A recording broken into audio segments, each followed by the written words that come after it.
જય વિહતમાં મિત્રો, ઘણા દિવસથી સોશિયલ મીડિયામાં એક ચર્ચા ચાલી રહી છે, જે બાબતને આજે ચોખવટપૂર્ણ હું ગુજરાતની જાહેર જનતા, નાત વિહોતર રબારી સમાજને એક ચોખવટ કરવા માંગુ છું કે 4 દિવસ પહેલા મારો કાર્યક્રમ રામપુરા બંકોળા હતો.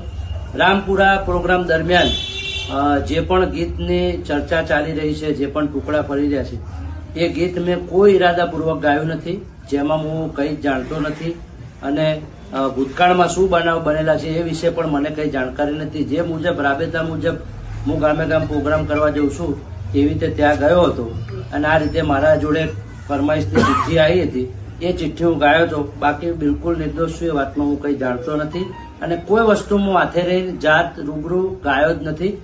જે મારા 4 ગામ અહીંયા હાજર છે, મારા ગામના શેમાળા હાજર છે, મારો 150 ઘરનો ચેહરનગરનો નેહડો હાજર છે. બધા વચ્ચે હું નાત વિહોતર વડવાળા દેવ, વાડીનાથ મહાદેવ, વડોદરાની મેરડી, કાહવાના ગોગન, મારી ગોડાચેલાની વિહતની 4 ગામની માતાની સાક્ષી સોગંદ ખાઈને કહું છું કે બિલકુલ નિર્દોષ છું. હું કોઈ જાણી જોઈને વસ્તુ ગાયો નથી. તે છતાંય નાત વિહોતર મારો માને બાપ છે, મારે સમાજમાં જીવવાનું છે, સમાજમાં મરવાનું છે. તો મારા સમાજના 4 દિવસમાં કઈ બી લાગણીને ઠેસ પહોંચી હોય તો મારે સમાજની માફી માંગવા માટે હું 1000 વખત તૈયાર છું.